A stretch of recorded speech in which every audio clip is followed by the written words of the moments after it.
Hello. अस्सलाम वालेकुम sir. वालेकुम अस्सलाम।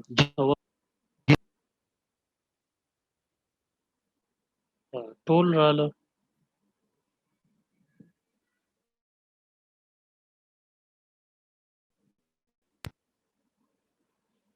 ku start baku और 10 के भाई ओकस रीडिंग हो गई। हाँ,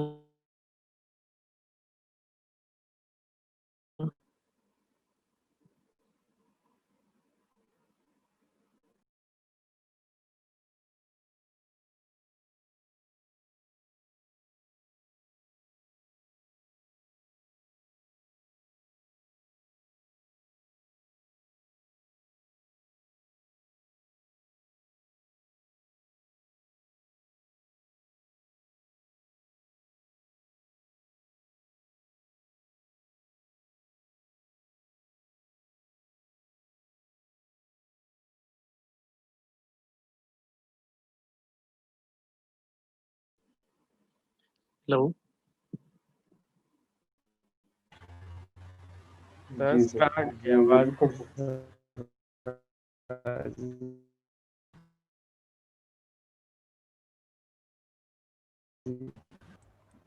दस हो गई है, 27 रीडिंग हो गई जमा ठीक था। हैं। असद लग नेट हाँ ठीक था, ये ओकस स्टार्ट की रीडिंग बस। नो टोल चिकन दस सुनूंगे। एमएल कराना था।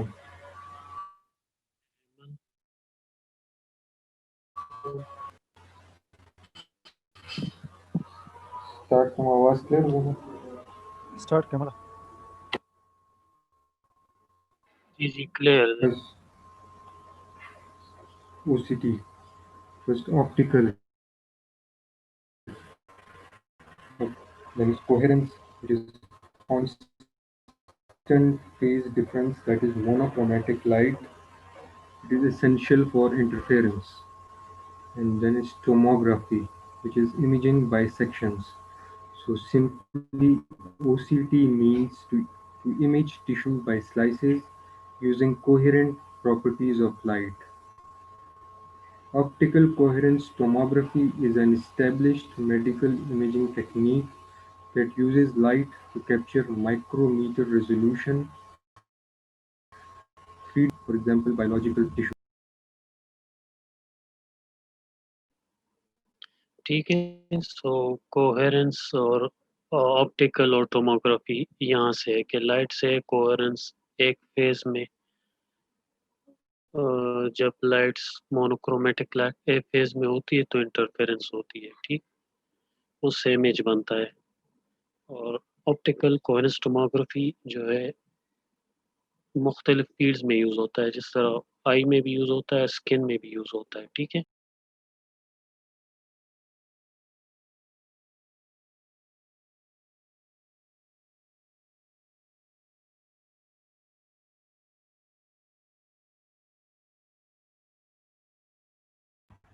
सर स्कैन में किस पर्पस के लिए यूज करते हैं?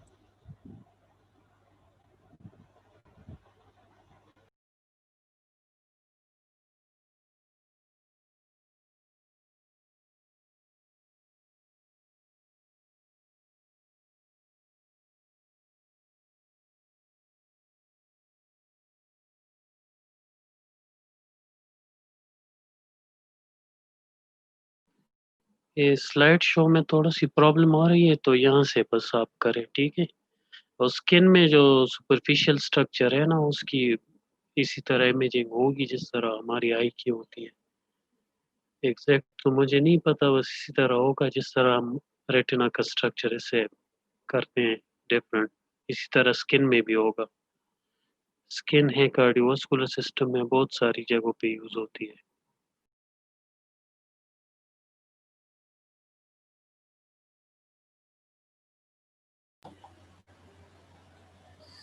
Sunlight, इसमें आप देख सकते हैं different colors, LED, one color which is monochromatic and waves not in phase, non-coherent.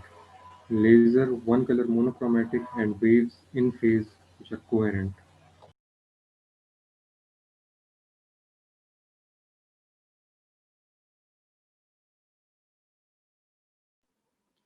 अच्छा, जैसे लेज़र, इसमें आपको पता है लेज़र यूज़ होता है ना, कौन सा लेज़र यूज़ होता है, किसी को आइडिया है?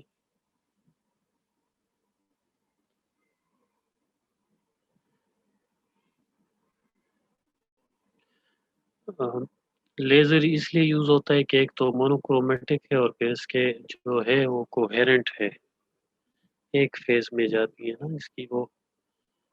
तो एक डायोड लेज़र यूज़ होता है और एक जो यूज़ होता है वो है इंफ्रारेड। अ, जी, एक एक की जो वेवलेंथ है वो 1000 है, जो स्विफ्ट सोर्स में यूज़ होता है, और दूसरा का जो है तकरीबन 800 नैनोमीटर है। ठीक है? जी सर। अच्छा, ये डेविड हैंग और जिम फ्यूजimoto जिन्होंने इस पे काम किया था, पहले ओसीटी जिन्होंने बनाई थी, ठीक है? तो आप इनको कह सकते हैं कि इन्होंने इन्वेंट किया था या डिस्कवर किया था, जो भी है। इसमें एक जो है इंजीनियर है और ये दूसरा जो है, ये बेसिकली इनका पीएचडी वो था, इन्होंने जो बेसिक मॉडल बनाया था ओसीटी का। ठीक है, तो ये इतना इम्पोर्टेंट नहीं है, बस जस्ट फॉर हिस्ट्री।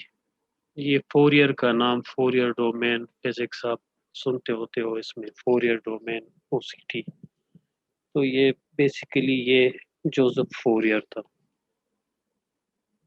पुराने ज़माने में जो साइंसदान होते थे ना, वो मल्टीपल उसमें काम करते थे, फिजिक्स, मैथ्स, बायोलॉजी।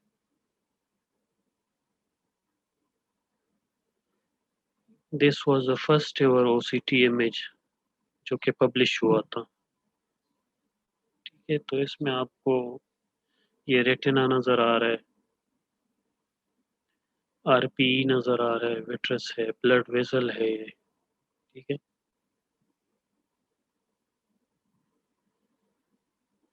तो ये पब्लिश हुआ था मेरे ख्याल में 90s में, 1990s में कहीं पे पब्लिश हुआ था एक आर्टिकल में। This was the first OCT image. अच्छा, एप्लीकेशंस जैसे आपको बताया, तो ML. Yes. The OCT applications include research application in biology, preclinical applications in small animal imaging, and clinical applications. Applications include surface imaging in ophthalmology, eye-guided surgery, dermatology, intraoperative applications, dentistry, while endoscopic imaging in cardiovascular, gastroenterology, gynecology, urology, and pulmonology.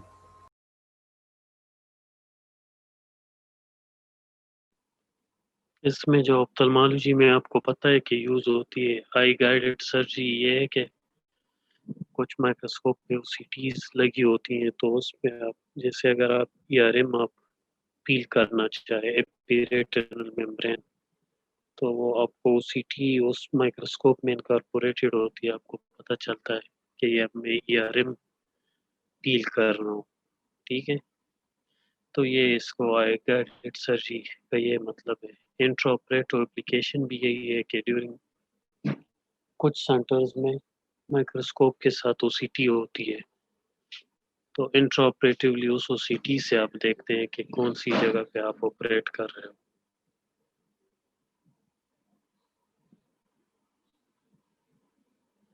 बाकी जो है ये तो basically इसके other uses हैं आई के अलावा। अच्छा, ये इस पे आ जाएं ज़रा, इसको एमल आप ज़रा पढ़े इसको, इसमें क्या लिखा हुआ है। Yes, sir. There's a light source from which light is emerged, और फिर वो बीम स्प्लिटर के जरिए जाती है रेफरेंस मिरर तक, और कुछ रेज जो है वो सैंपल मिरर में जाती हैं और कुछ डिटेक्टर की तरफ। तो एक लॉन्ग कोहेरेंस लेंथ वेव्स हैं और कुछ शॉर्ट कोहेरेंस लेंथ वेव्स हैं।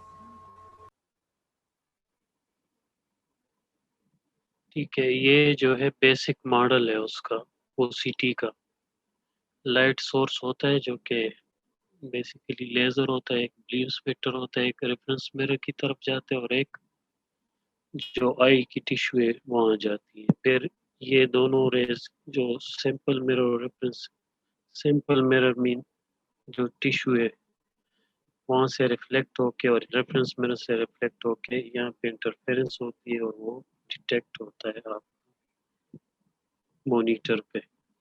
This is the simplest description of OCT. अब इसमें जो ये रेफरेंस मिरर है, ये पुराने मॉडल वाले जो ओसीटी टाइम डोमेन ओसीटीज जो होती थी उनमें ये फिक्स होता था। ठीक है, ये अपनी जगह पे फिक्स होता था, और ये इंटरफेरेंस जो टिश्यू में थी इसमें बहुत ज़्यादा टाइम लगता था, तो दैट्स वाई टाइम डोमेन ओसीटीज जो थी वो बहुत स्लोली इमेज एक्वायर करती थी। जो नई ओसीटीज है इसमें ये मिरर मूवेबल होता है, वो आगे पीछे मूव करता है अकॉर्डिंग टू टिश्यू, और वो मूवमेंट फास्ट होती है, उससे जो इमेज एक्विजिशन टाइम होता है वो बहुत फास्ट होता है। तो बेसिकली ये डिफरेंस है टाइम डोमेन और स्पेक्ट्रल डोमेन ओसीटीज में। टाइम डोमेन जो पहली ओसीटीज होती थी, अब वो अब सारी जो है वो स्पेक्ट्रल डोमेन है। ठीक है, टाइम डोमेन जो अभी आपको पिक्चर दिखाया था, this was the first OCT. ये जाइस कल जाइस की ओसीटी थी, उन्होंने ये फर्स्ट इमेज एक्वायर किया था और पब्लिश किया था। That was a time domain OCT. ठीक है, तो डोमेन्स क्या क्या है, एनीबॉडी? तो टाइम ओसीटी डोमेन और के जो स्पेन। टाइम स्पेक्ट्रल डोमेन, बिल्कुल ये स्पेक्ट्रल या फ्रीक्वेंसी डोमेन। ठीक है,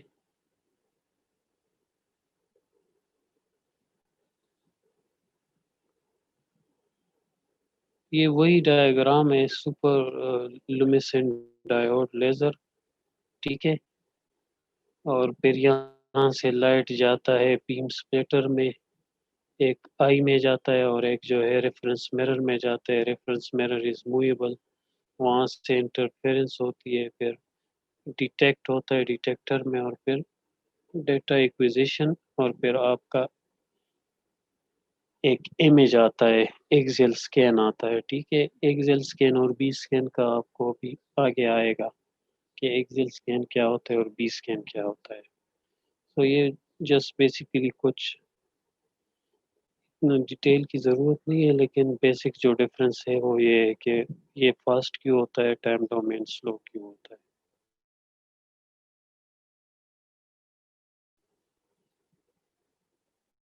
अच्छा, ये डिफरेंस सर आपको अजम्फर, आप डिफरेंस बताइए इसका।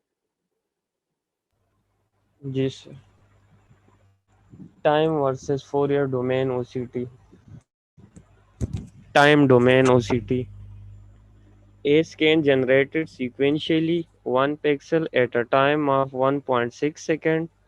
In Fourier domain OCT, entire A scan is generated at once based on Fourier transformation of spectrometer analysis. Moving reference mirror time domain OCT में होता है, and Fourier domain OCT stationary reference mirror।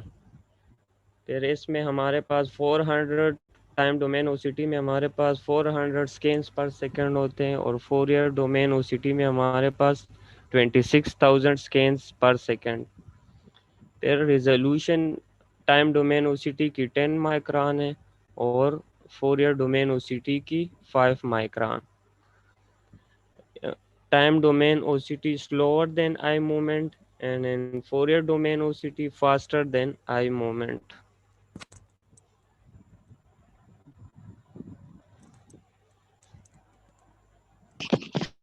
जितनी resolution अच्छी होगी micron, let suppose अगर ये 1 micron वाली OCT सबसे अच्छी रिजोल्यूशन देगी, ठीक है। इसका देखे 10 माइक्रोन है, इसका 5 माइक्रोन है। अभी जो है वो अप टू 2 और 1 मिलीमीटर माइक्रोन तक आपको रिजोल्यूशन देती है। रिजोल्यूशन का आप नीचे देखे कि टाइम डोमेन के पिक्चर देखे और इसका देखे फोरियर डोमेन या स्पेक्ट्रल डोमेन का देखे, ठीक है। जो मूविंग रेफरेंस मिरर था वो टाइम डोमेन में था, स्टेशनरी में रेफरेंस मिरर फिक्स होता है, सॉरी फोरियर डोमेन में फिक्स होता है, ठीक है। ये मैंने आपको उलट बता दिया था। सर प्लस और ये इसका क्या मतलब है, स्लोअर देन आई मूवमेंट? इसका जो है, जो स्कैन्स का देखे ना, 400 स्कैन्स लेता है ना, जो एक एक्सिस होता है जिस पे इसने इमेज लेनी होती है ना, वो फास्ट नहीं होता, वो बहुत ज़्यादा टाइम लेता है। तो आई मूवमेंट के दौरान इसमें फिर आर्टिफैक्ट आती है, ठीक है। जो दूसरा है ये फास्टर होते हैं। अभी ये तो 26,000 है, ये अभी 50,000 और इससे भी ज़्यादा है। तो within no time, within seconds आपका पूरा ओसीटी हो जाता है, ठीक है। जी ए सर। स्कैन जो एक्सिल स्कैन है, मुख्तलिफ एक्सिल स्कैन फिर कंबाइन होकर बी स्कैन बनाते हैं और फिर एक 3 डायमेंशनल पिक्चर बनता है। ये जो आपको नज़र आ रहे हैं सामने pictures, these are B scans, ठीक है। और ये बी स्कैन फिर यहाँ से एक स्कैन, हर एक एक पॉइंट पे एक स्कैन से ये बी स्कैन बना हुआ है, ठीक है। तो जितना ए स्कैन का रेट ज़्यादा होगा पर सेकंड, उतना ही इमेज फास्टर बनेगा और उतनी ही उसमें आर्टिफैक्ट्स कम बनेगी। जो एचएमसी में है तो उसका भी बहुत ज़्यादा वो फास्टर है, आपने किया होगा OCT, with in 10 to 15 seconds वो कर लेता है। अभी इससे और भी फास्टर ओसीटीज आई हुई है कि विद इन 2 to 3 सेकेंड सारी ओसीटी हो जाती है, ठीक है। जी सर।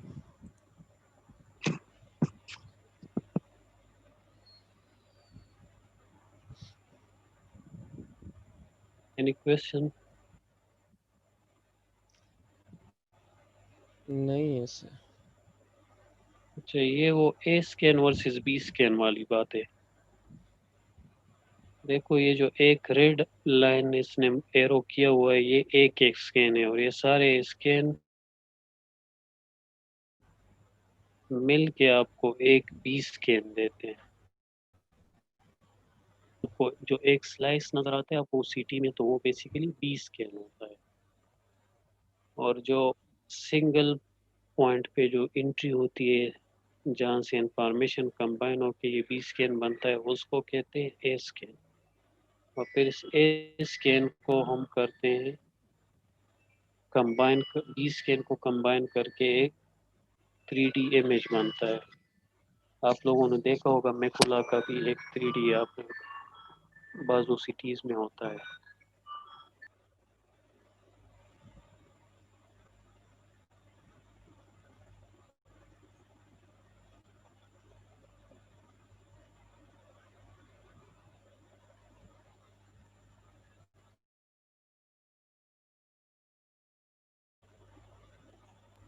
गल्फर इसको पढ़े। जी sir. Comparison of time domain OCT with spectral domain OCT. Scans taken from the same patient on the same day demonstrate the increased resolution from the spectral domain OCT compared with the time domain OCT. On the status A, there is a questionable area of intraretinal fluid that blends in with the background noise, whereas on the cirrus B, there is more definitive intraretinal and subretinal fluid. The white arrows denote the area of fluid and the black asterisks denote the choroidal neovascular membrane. ठीक है, तो ये basically जो है उसका resolution के उससे है। आप ऊपर वाला देखें तो एक टाइम डोमेन ओसीटी है, उस पे कुछ ऐसा क्लियर पता नहीं चल रहा कि फ्लूइड कहाँ पे है। जो नीचे वाला फिगर है तो ये एक स्पेक्ट्रल डोमेन या फोरियर डोमेन ओसीटी है। ठीक है, स्टेटस जो था वो सबसे पहला जो जायज का था वो था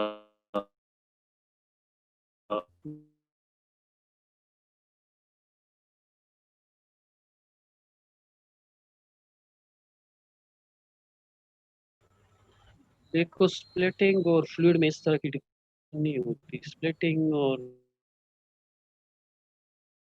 फ्लूइड दोनों ही ब्लैक नजर आते हैं।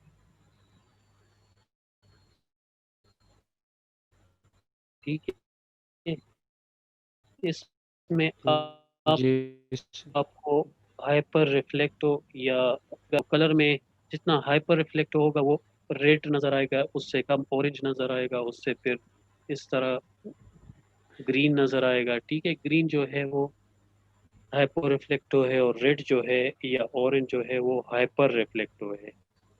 जो ब्लैक एंड वाइट में है तो रेड या ऑरेंज आपको वाइट नजर आएगा, और जो ये ग्रीन है ये आपको ब्लैक नजर आएंगे।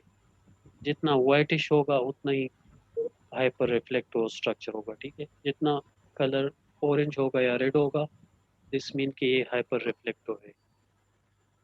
और कुछ स्ट्रक्चर्स, ये आगे एक डायग्राम है उसमें कुछ स्ट्रक्चर नॉर्मली हाइपर रिफ्लेक्टिव है, कुछ हाइपो रिफ्लेक्टिव है।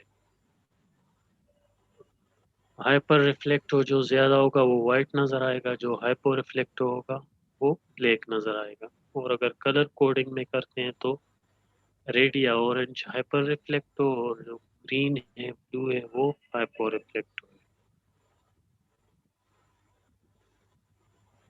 ठीक है, जी सर।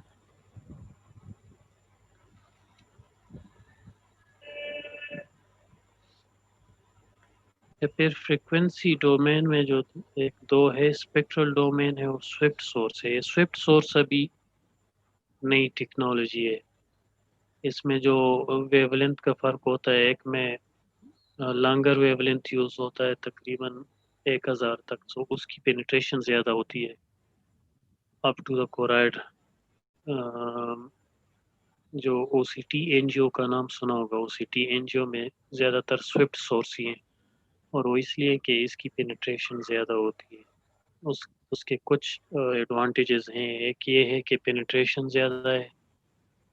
अगर मिनिमल ओपेसिटी है लेंस में तो उसमें भी पेनिट्रेशन इसकी अच्छी होती है। प्लस इसकी जो इनोसिटीज का जो एक्विजिशन वो है वो बहुत फास्ट है, तो they are much faster than spectral domain. और ओसीटी इंजोस आजकल अवेलेबल है, ये हाइडलबर्ग में भी अवेलेबल है जो एचएमसी में होती है। मशीन एक होता है, फिर उसमें मॉड्यूल्स होती है, interior segment module, posterior segment module, और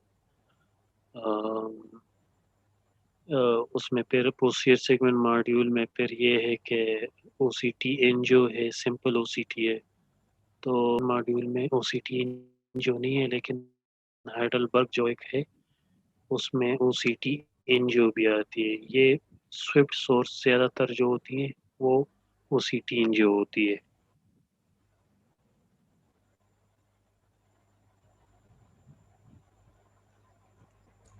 Fourier domain can be implemented in two ways: Swift source OCT or optical Fourier domain OCT and spectral domain OCT. ठीक है, बस इसमें सिर्फ आपको इतना होना चाहिए कि वो स्विफ्ट सोर्स का जो लेज़र है उसकी वेवलेंथ ज़्यादा है। जितनी आप फिजिक्स अगर पढ़े तो जितनी वेवलेंथ किसी चीज़ की ज़्यादा होती है उतनी उसकी पेनिट्रेशन ज़्यादा होती है। ठीक है, जी।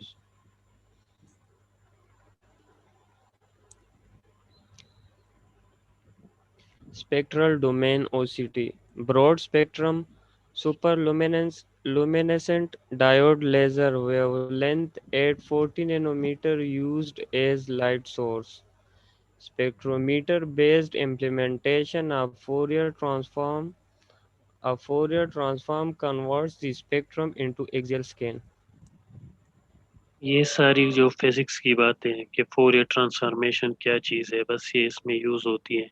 इसका है 840 नैनोमीटर और इसमें यूज़ होता है डायोड लेज़र, जो जितनी हमारी है जैसे हाइडलबर्ग हमारे पास जो है वो इसमें यही सुपर लुमिनस डायोड लेज़र है, यही वेवलेंथ है 840 नैनोमीटर। ठीक है,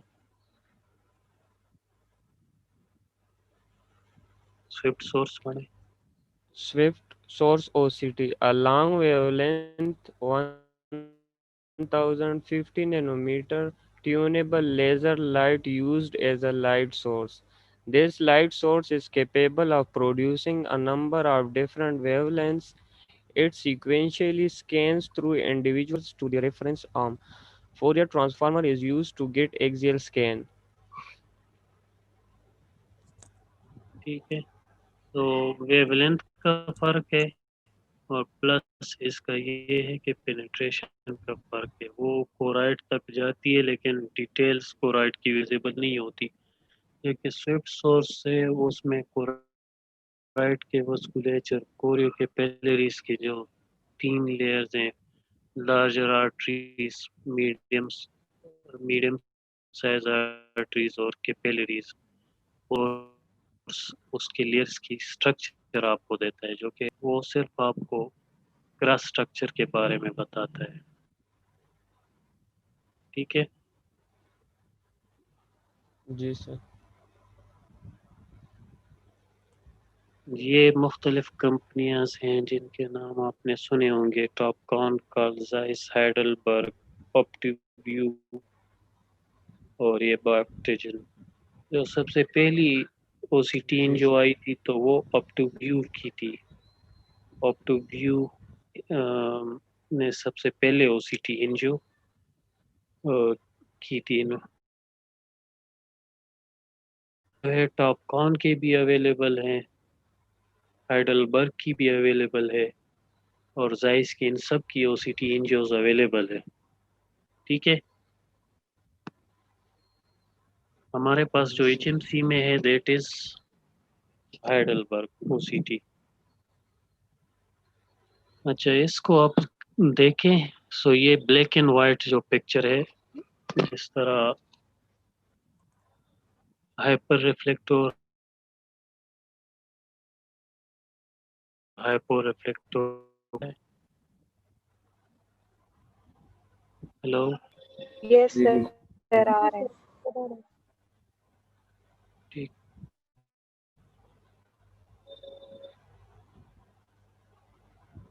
देखो, कुछ इसमें रूल्स हैं, ये है कि जो न्यूक्लियर लेयर्स हैं ना, जो जितने हैं इंटर न्यूक्लियर और रिसेप्टर्स है, एलिप्साइड जोन है, माइलाइड जोन है, फोटो रिसेप्टर इनर सेगमेंट है। ठीक है, इसमें जो इम्पोर्टेंट है यही आउटर जो रेटिनल लेयर्स है, जिसमें आता है एक्सटर्नल लिमिटिंग मेम्ब्रेन। ये जो वाइट लाइन नजर आ रही है ना, इसने कवर किया हुआ है, ये एक्सटर्नल लिमिटिंग मेम्ब्रेन है। ठीक है, इस वाइट लाइन की कंटिन्यूएशन को देखें, ये छोटी सी line, this is the external limiting membrane. ठीक है, ये और जो आउटर सेगमेंट्स है फिर उसके ये वाले। ठीक है, दीज आर इम्पॉर्टेंट। जो आप लेजर्स उसमें सोलर इक्लिप्स में देखते हैं तो यहाँ पे बर्न होता है आउटर सेगमेंट ऑफ रेटिना में, यहाँ पे डिसरप्शन होगी बिल्कुल फोया पे, अगर किसी ने स्ट्रेट उसको देखा होगा। तो ये जो वाइट लेयर्स हैं, इसमें डिसरप्शन होगी, एक ब्लैक स्पॉट, एक ब्लैक लाइन नजर आएगा वर्टिकल। ठीक है, तो ये डिसरप्शन बहुत इम्पॉर्टेंट होती है, छोटी सी होती है, नज़र नहीं आती बहुत। आप उसको डिटेल एग्जामिनेशन से देखते हैं तो आपको नज़र आता है कि यहाँ पे डिसरप्शन है। Specially in solar Eclipse. जो आउटर रेटिनल लेयर्स हैं, जिसको इनर सेगमेंट और आउटर आईएस और ओएस जंक्शन भी बोलते हैं, वो यही है। ये आउटर सेगमेंट है और ये फिर इनर सेगमेंट से एलिप्साइड और मायाइड जोन। सही है, तो ये सारा जो एरिया है ये वाला, इसको बोलते हैं ISOS जंक्शन। उसमें लिखा होगा OCT में कि ISOS junction is disrupted. These are very metabolically active area. आपको पता है कि जो सारा लाइट रिएक्शन होता है वो इन्हीं रीजन्स में होता है, माइलॉइड और एलिप्साइड रीजन में। तो अगर इनकी कोई पैथोलॉजी होंगी या कोई डिसरप्शन इनमें होगी, आपको बाकी सारा नज़र आएगा, क्लियर नॉर्मल होगा।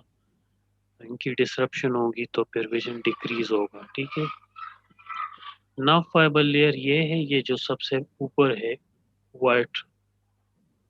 इसको अगर आप देखें तो ये ऑप्टिक डिस्क है बिल्कुल राइट साइड पे।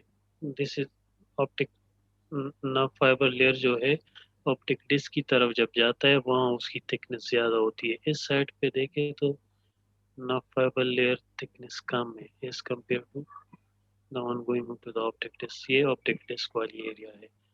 ये जो है सारा विट्रस है। नॉर्मली ये ब्लैक होता है। अगर कोई ओपेसिटी होगी और विट्रस ओपेसिफिकेशन होगी तो वो फिर आपको वाइट नज़र आएगा। इसके अलावा अगर ये देखें तो ये अटैचमेंट है आपका ऑप्टिक डिस्क के साथ और मेकुला के साथ विट्रस का। अगर ये डिसरप्ट हो जाए, पीवीडी हो जाए, तो वो भी आपको एक वाइट मेम्ब्रेन ऐसे नज़र आएगा अबव द मेकुला। मेकुला का जो कंटूर होता है वो कनकेव होता है। देखें ये सारा कनकेव है with a depression it fovea, ये फोविया है। अगर आपको अगर आपको एनाटमी का पता हो तो आपको बताया था कि आरपीई भी यहाँ टॉलर होती हैं और यहाँ पे जो फोटो रिसेप्टर्स है वो भी सिलेंडर होते हैं। जो कौन सिलेंडर होते हैं, लंबे होते हैं, इसलिए आपका ये जो लेयर है थोड़ा सा ऊपर उठा हुआ है। This is normal. ये जो व्हाइट लाइन है ना, ये थोड़ी सी ऊपर सर ये इज कम्पेयर। जी इंटरडिजिटेशन जोन ये इसी को शो कर रहा है। नहीं नहीं, ये जिसके ऊपर लाइन लगा हुआ है, ये इसके साथ देखे ना, ये इंटरडिजिटेशन जोन है। ये लाइन इंटरडिजिटेशन जोन पे है। ठीक है, Then this ये is normal. एक्सटर्नल, हाँ ये नॉर्मल है ना। This is a normal OCT. ये एक्सटर्नल लिमिटिंग मेम्ब्रेन है। ठीक है, ये आप देखें तो ये वो एलिप्साइड मायाइड जोन है। ठीक है, ये आउटर सेगमेंट्स ऑफ कॉन्स है। यहाँ पे तो सारे कॉन्स होते हैं ना। ये ब्लैकिश जो है आउटर सेगमेंट्स ऑफ कॉन्स है। ठीक है, यहाँ पे कॉन्स थोड़े से लेंथ में बड़े होते हैं। तो यहाँ पे देखें, ये थोड़ा सा इस जगह पे ऐसे इसकी हाइट ज़्यादा है। तो जो नॉर्मल ओसीटी आप देखो तो इसमें ये सेंटर वाले जो एक्सटर्नल लिमिटिंग मेम्ब्रेन होगा और जो कॉन्स की जो होंगी वो थोड़ी सी ऊपर होंगी because of the taller photo receptors. ठीक है, इसके अलावा जो मेन लेयर्स है, ये आउटर न्यूक्लियर लेयर है, ये फिर प्लेक्सीफॉर्म लेयर है, आउटर प्लेक्सीफॉर्म लेयर। ठीक है, जो एडिमा स्टार्ट होता है सबसे पहले इधर ही स्टार्ट होता है, क्योंकि आपको पता है कि यहाँ पे वो है डीप कैपिलरी प्लेक्सेस यहाँ पे है। Yes sir. ये इनर न्यूक्लियर लेयर है। ठीक है, फिर ये इनर प्लेक्सीफॉर्म लेयर है। प्लेक्सीफॉर्म जो जितनी लेयर्स हैं वो नर्व फाइबर वाली लेयर्स हैं, वो एक्सॉन्स की लेयर्स हैं, तो वो थोड़ी सी आपको वाइट हो दे रही है। ये जो ब्लैक है, ये ब्लैक है, ये न्यूक्लियर लेयर्स हैं जो आपको हाइपो रिफ्लेक्ट हो दे रही है। तो सबसे ज़्यादा जो है ये इतना क्लियर, जो ये 4-5 वो है, जितनी रिजोल्यूशन अच्छी होगी इतनी उसमें क्लियर नज़र आएगी। बाज़ ओसीटी में आपको ये सारा जो है बिल्कुल वाइट नज़र आएगा और सिर्फ ये एक्सटर्नल लिमिटिंग मेम्ब्रेन बेयरली विजिबल होगा, क्योंकि उनकी रिजोल्यूशन अच्छी नहीं होती। ठीक है, ये नॉर्मल फोवियल डिप्रेशन है। जनरली आप ओसीटी अगर रीड करते हो तो आप इसको प्री रेटिनल, रेटिनल और पोस्ट रेटिनल उसमें डिवाइड करते हो। प्री रेटिनल में आप देखते हो कि ब्लैक है, कोई ओपेसिटी तो नहीं है, पीवीडी तो नहीं हुई कोई, तो ये प्री रेटिनल उसका हो गया। फिर रेटिनल में आप ये सारे 10 लेयर्स देखते हैं, और रेटिनल में आप उसका फोविया का मैकुला का कंटूर देख लेते हैं कि कनकेव शेप है। फिर उसके सारे 10 लेयर्स हैं, उसमें आप कोई डिसरप्शन देख लेते हैं, कोई एडिमा देख लेते हैं। अगर फ्लूइड है तो वो भी ब्लैक नज़र आएगा, अगर ब्लड वेसल है तो वो बाज़ों का तो आपको इसमें ऐसी ब्लैक लाइन नज़र आती है, जैसे ये ब्लैक लाइन है, ठीक है, ठीक है, यहाँ पे भी एक है, तो ये शेडो होता है ना, फाइबर लेयर में जो वेसल होता है ना उसकी शेडो होती है बाकी उसी टी पे, तो ये नॉर्मल होता है। अगर कोई कार्टन वूल स्पॉट है या हार्ड एक्सुडेट है वो रेटिनल फाइबर लेयर में है, या उसके पीछे जो लेयर्स होंगी तो उस पे एक ब्लैक लाइन नज़र आई, वो उसकी शेडोइंग होती है। तो वो नॉर्मल भी हो सकती है, किसी नॉर्मल स्ट्रक्चर की भी हो सकती है, जैसे ब्लड वेसल अगर कोई रेटिनल है उस पे स्कैन जा रहा है तो उसके पीछे वो नहीं जाएगा, उसका शेडो बनेगा। और अगर कोई कार्टन वूल स्पॉट है या हार्ड एक्सुडेट है बड़ा तो उसका भी शेडो बन सकता है पीछे रेटिना पे। सर फिर डिफरेंशिएट कैसे करेंगे? ये जितनी भी इन्वेस्टिगेशन है ये सारी जो है वो आपकी क्लिनिकल एग्जामिनेशन के साथ आप कंपेयर करते हो, ठीक है।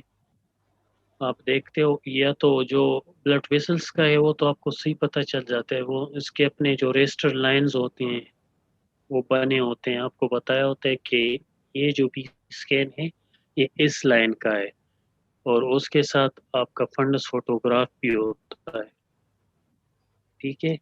तो उस फंडस फोटोग्राफ में आप देखते हो कि ये लाइन किसी एक्सोडेट पे पास हो रही है, किसी ब्लड वेसल पे पास हो रहा है, किसी पैथोलॉजी पे पास हो रहा है या नहीं, ठीक है।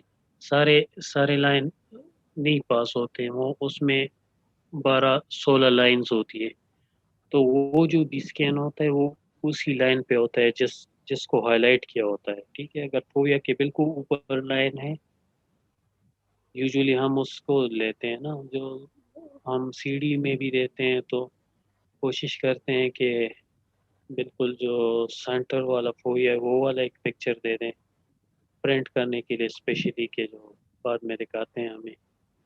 तो उस रेस्टर लाइन को आप देखेंगे, उसके साथ फंडस फोटो जो बनी होती है उसको भी आप देखें, जहाँ पे ब्लड वेसल को क्रॉस किया होगा तो वहाँ पे उसी स्कैन में उसी जगह पे आपको ब्लैक लाइन नजर आएगी, ठीक है। और बाकी ये जितनी भी इन्वेस्टिगेशन है, अगर एफएफए है, ओसीटी है, जितनी भी है, इसको आप क्लिनिकल एग्जामिनेशन करने के बाद ही करते हैं। अगर कोई सस्पिशन है उसके लिए करते हैं। अगर आप कहते हैं ये यहाँ पे एडीमा है, आप उसको देखना चाहते हैं, तो फिर बिल्कुल उसी जगह पे जो रेस्टर लाइन जाता है उसी लाइन पे आप देख लेते हैं कि यहाँ पे कोई फ्लूइड है या नहीं है, ठीक है। तो रेटिनल उसमें रेटिनल एग्जामिनेशन में प्री रेटिनल हो गया, रेटिनल में आप सारे लेयर्स देख लेते हैं, लेयर्स की पे कोई डिसरप्शन तो नहीं है, कोई एक्स्ट्रा स्ट्रक्चर तो नहीं आ रहा कोराइड से रेटिना में। यूजुअली अगर सीएनवी है तो वो हाइपर रिफ्लेक्ट होता है, वाइट होता है, ठीक है। अगर फ्लूइड है तो वो ब्लैक नजर आएगा। तो ये सारा आप इस अगर नॉर्मल आपको पता है तो एक नॉर्मल का भी पता चल जाता है, ठीक है। एनी जी सर। क्वेश्चन?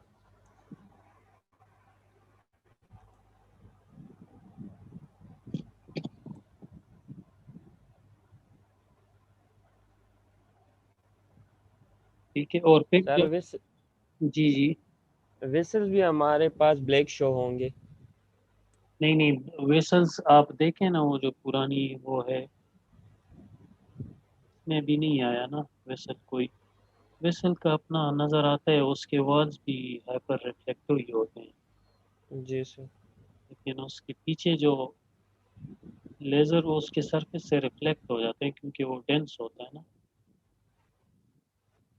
देखो ये वेसल है ना, वेसल्स हाइपर रिफ्लेक्ट हो उसके बाद, जी ये तो कलर कोडेड है ना, जी जी तो ये देखें ऑरेंज और रेड कलर है, दिस मीन कि ये हाइपर रिफ्लेक्ट हो। सही। यहाँ पे अगर पीछे थोड़ा देखें तो कलर फेड हुए हैं इसके पीछे, अगर ये कर्सर नज़र आ रहा है तो ये यहाँ पे जो जो ए स्कैन आता है वो इससे रिफ्लेक्ट होता है, तो वो पीछे पेनेट्रेट नहीं कर पाता, तो वो फिर इंफॉर्मेशन नहीं होता, तो वो एक ब्लैक शेडो बन जाता है उसका। सही है सर। ठीक है, जी सर।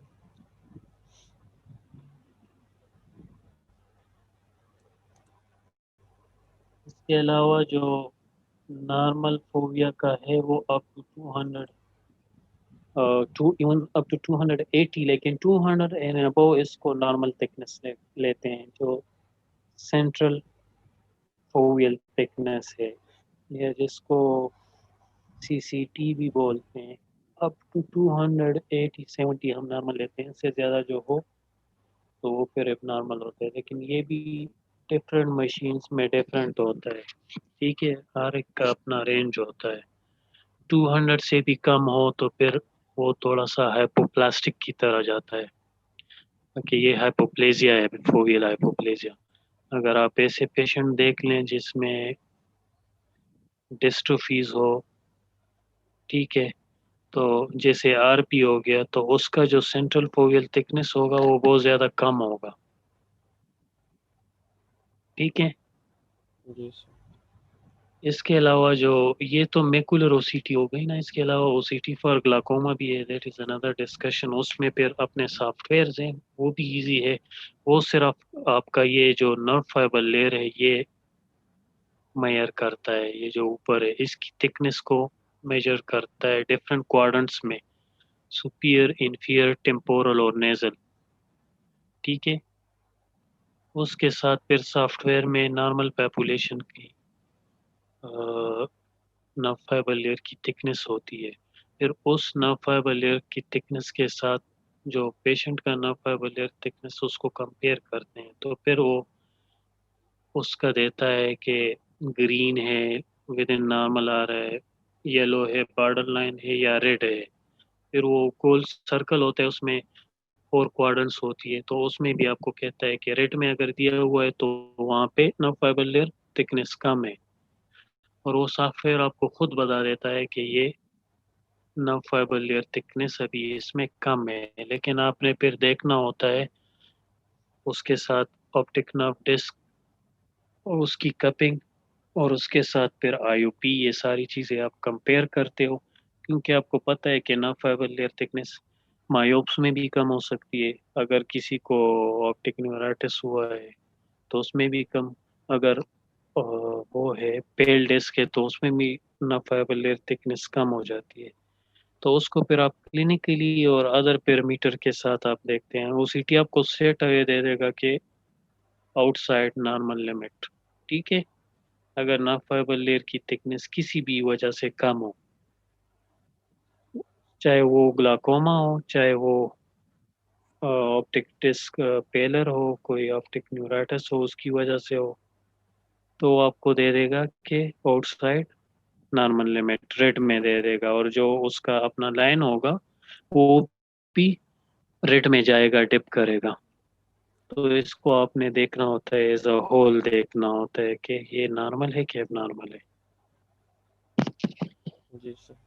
ठीक है, सही है सर। आप इसको इस तरह करें कि इसको ज़रा, इसके जो डिफरेंट लेयर्स हैं इसको यू शुड नो कि कौन सी लेयर हाइपर रिफ्लेक्टिव है और कौन सी हाइपर है, और इसके अलावा जो एक्सोडेट्स होती हैं वो हाइपर इमेज देती हैं, इसके अलावा जो फ्लूइड है या स्पेस है वो ब्लैक इमेज देता है। तो नॉर्मली आपको पता चल जाता है, अगर यहाँ पे कोई ब्लैक स्पेस बना होगा तो that shows outer plexiform layer में अभी थिकनेस इतनी ज़्यादा नहीं है, this can be the start of initial oedema.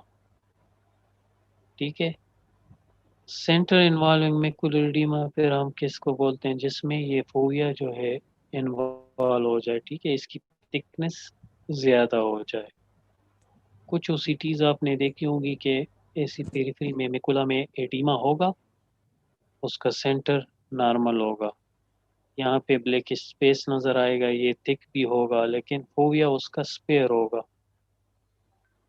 ठीक है। और फिर इसमें नीचे एक हॉरिजॉन्टल लाइन भी दिया होता है, उसमें आपको फोविया से डिस्टेंस भी दिया होता है कि ये 500 माइक्रोन है, ये 1000 माइक्रोन है, ये जगह जो है ये 500 है, ये 1000 माइक्रोन है away from the centre of the fovea. तो फिर उससे आप देखते हैं कि ये एडीमा सेंटर से कितना ज़्यादा वो है, डिस्टेंस पे है। अगर आउटसाइड 500 माइक्रोन है, वो लाइन से आपको नज़र आ जाता है। और सेंटर डायबिटिक मैकुलर एडीमा की बात करूं, अगर सेंटर क्लियर है, ड्राई है और आउटसाइड 500 माइक्रोन एडीमा है तो उसकी ट्रीटमेंट डिफरेंट है, और अगर सेंटर इन्वॉल्व है उसकी ट्रीटमेंट डिफरेंट है। तो ये आपको सीटी पे पता चलता है कि कौन से में सेंटर इन्वॉल्व है, कौन से में नहीं है। Basically this classification is OCT based, ठीक है। जी सर। जब मैं कुछ डायग्राम्स डालना भूल गया हूँ, लेकिन वो आप अगर देख भी ले तो आपको नज़र आ जाएगा। जैसे पीईडी होती है तो इसमें ये जो सारा आरपीई है ये ऊपर उठा हुआ होता है। ये जो आरपीई है ना, एक डूम शेप स्ट्रक्चर में ऐसे उठा होगा और उसके नीचे ब्लैक स्पेस होगा, तो वो पीईडी होती है, ठीक है। इस तरह पीईडी अगर सिरस इलिवेशन है या रेटिनल डिटैचमेंट है तो आरपीई और ये सारे अपनी जगह पे होंगे, ये बाकी लेयर्स हैं ये ऊपर उठे होंगे, ठीक है। अब इस पे आपको ये पता नहीं चलेगा कि ये सिंपल डिटैचमेंट है या सिरस डिटैचमेंट है। वो आप फिर उधर देखते हैं, क्लिनिकली देखते हैं, उसका कंटूर देखते हैं, विट्रस में सेल्स देखते हैं, अगर एक्सुडेट हो या सिरस डिटैचमेंट है रेटिनल, तब भी फ्लूइड इसी तरह ब्लैक नज़र आएगा सब रेटिनल। और अगर रिग्मेटोजेनस है तब भी जो है फ्लूइड हो आपको ब्लैक नज़र आएगा, एक ब्लैक स्पेस की तरह, जिस तरह ये विट्रस है इसी तरह ब्लैक नज़र आएगा, ठीक है। अगर आप कहते हैं तो मैं ऑनलाइन हूँ, आपको थोड़ा सा वो एक दो पिक्चर्स जी दिखा सर, सकता। वो यस सर। डायग्राम बता दें अच्छा होगा।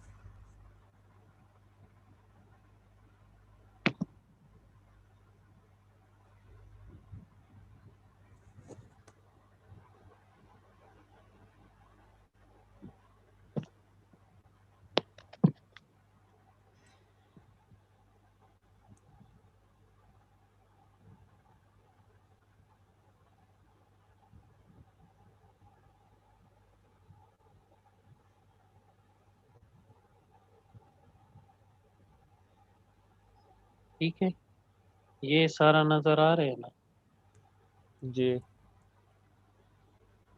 देखें इसमें ये जो सारे हैं ये पीईडी है, ये कर्सर नज़र आ रहा है आपको जी जिस पे मैं मूव कर रहा हूँ, या फिर इस डायग्राम को देख ले, ठीक है।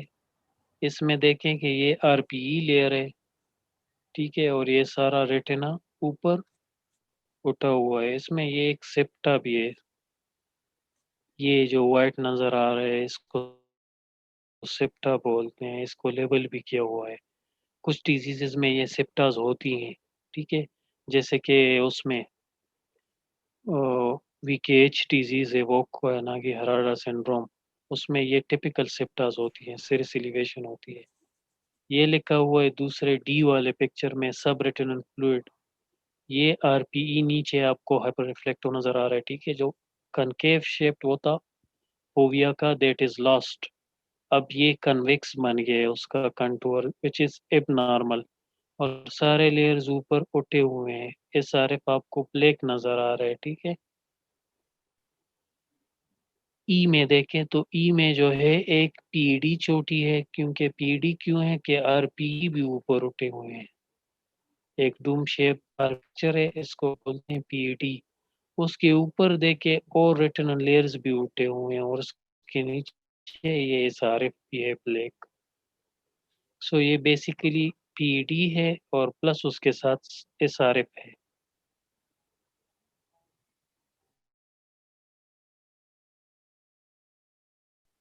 ठीक है, इसके अलावा सब रेटिनल फ्लूइड भी है। और ये आरपी की उसको देखें तो इरेगुलर आरपी, ये यूजुअली उसमें होता है। इरेगुलर आरपी या आरपी एबनॉर्मेलिटी सीएनवी में होता है, जो वेट आरएमडी में सीएनवी जब बनता है ना तो उसमें होता है। ठीक है, ये वाला डायग्राम आप देखें, इसको मैंने क्लिक किया तो ये नज़र आया। ठीक है, इसमें ये अभी इन्होंने लिखा है, देखो आप देखें तो इसका आरपी ही इरेगुलर है, आप डिफ्रेंशिएट नहीं कर सकते। जी ये सही। वाला नॉर्मल है। ठीक है, बिल्कुल स्ट्रेट लाइन। यहाँ से फिर ये इरेगुलर है, पता नहीं चल रहा, सारा वाइट वाइट है कि आरपी कौन सी जगह है। ठीक है, यहाँ तक। फिर ये वाला आरपी फिर नॉर्मल है, यहाँ पे ये थोड़ा सा फ्लूइड है, इन्होंने लेबल किया हुआ है इंट्रारेटिनल cyst. whether it is a cyst or whether it is fluid you cannot say for sure on OCT। ठीक है, लेकिन इन्होंने क्लिनिकली देखा होगा या फिर वैसे इन्होंने, ये भी ब्लैक नजर आ रहा है, आप इसको भी कह सकते हैं कि फ्लूइड है, या let's let's say it is a cyst इन्होंने लिखा हुआ है। ये सारा जो ब्लैक है आरपी के ऊपर सब रेटिनल फ्लूइड है।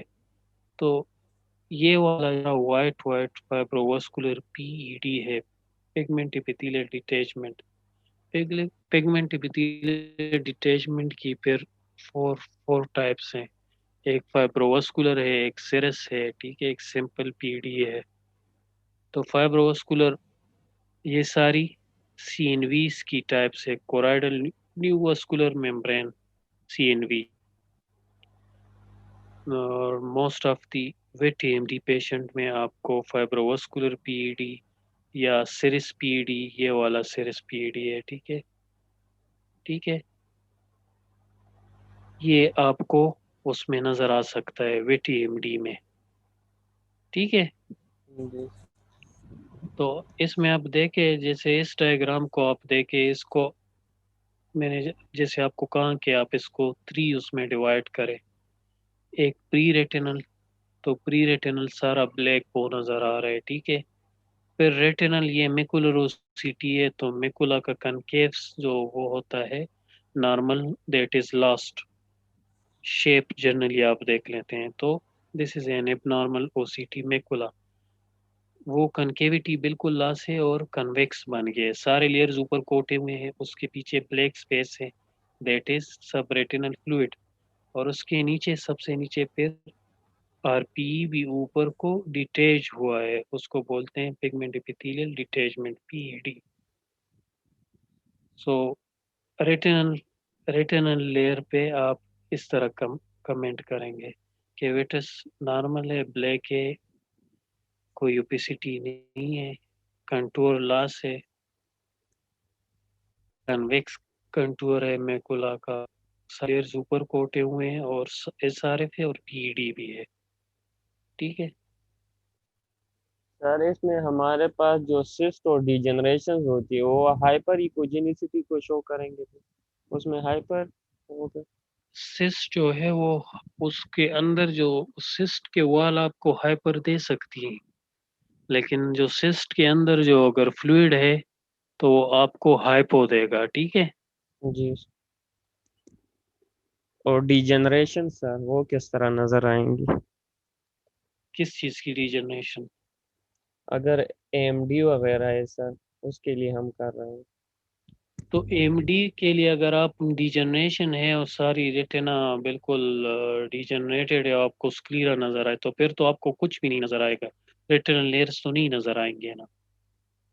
ठीक है, और जी अगर नजर आएंगी भी तो सारी वो होंगी, आप डिफरेंशिएट नहीं कर सकेंगे कि इसमें ये कौन सा लेयर है कौन सा लेयर है, उसका थिकनेस भी कम होगा, और एक फ्लैट सी ओसीटी होगी उसकी, ठीक है। वेट एएमडी में हम ड्राई में यूजुअली नहीं करते, हम उसमें डिजनरेशन होती है ना ड्राई में। जी सर। यूजुअली हम ये इसको वेट एएमडी में करते हैं या सीएनवी में करते हैं, ठीक है। सीएनवी का पहले ओसीटी इंजो नहीं थी तो पहले डिफिकल्टी होती थी सीएनवी की। कोई कहता था ये सीएनवी है, कोई कहता है था कि नहीं है, और उसके लिए वो अपने वो देते थे कि अगर ये आरपी डिसरप्टेड है, देखे ये पीडी भी है, बी वाले पिक्चर को अगर आप देखें पीडी भी है, लेकिन साथ में जो आरपी है वो सारे इरेगुलर है, ठीक है। इसके इसके नीचे जो सिरस पीडी है, ठीक है, वो सिरस पीडी में सारे आरपी जो है वो रेगुलर शेप्ड है एटलीस्ट, ठीक है। इसके अलावा क्लियर फ्लूइड है, यहाँ पे देखे थोड़ा बहुत फिर भी ओपेसिटीज आ रही हैं क्योंकि फाइब्रोसिस है। फाइब्रोसिस मीन कि कोलेजन फाइबर है, और जितने भी फाइबर्स हैं दे appear white on OCT whether they are normal or abnormal, ठीक है। अगर ये आरपीई डिसरप्ट हो जाए और ये वाइट ओपेसिटी इस तरह लेयर्स में आए, और क्लिनिकली आपने पेशेंट को देखा है वेट एएमडी का है, तो ये फिर सीएनवी होगी, ठीक है। जी सर। ये कलर कोडेड में है, लेकिन जैसे बताया आपको कलर कोडेड आजकल लोग पसंद नहीं करते उसको। उसी तरह की ओसीटी है, सिरस एलिवेशन है, सिरस फ्लूइड है और पीडी है उसके नीचे,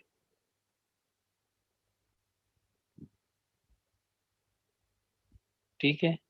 ये देखें, ये अभी सारा सिस्टाइड मैकुलर एडीमा है, ठीक है। सिस्ट है और एडीमा है, ठीक है। यहाँ क्या लिखा हुआ है, डायबिटिक मैकुलर एडीमा, डीएमई, ठीक है। जी ये सारे स्पेसेस बनी हुई हैं, ये आरपीई लेवल है।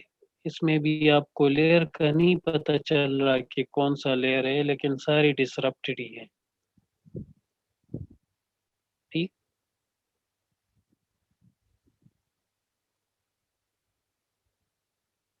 ये फिर एक पीईडी है और उसके साथ एसोसिएटेड फ्लूइड है। अगर फाइब्रोसिस है और उसके साथ फ्लूइड हो तो उसमें आप फिर देखते हैं कि हम इंजेक्शन लगाएं, एंटी VEGF लगाएं कि ना लगाएं, ठीक है।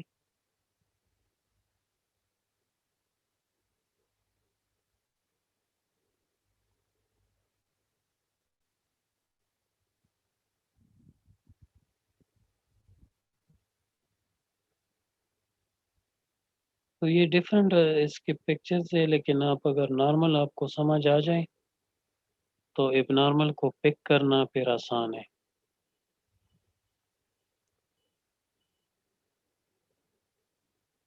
जैसे इसमें एपीरेटिनल मेम्ब्रेन कोई ओसीटी नहीं है,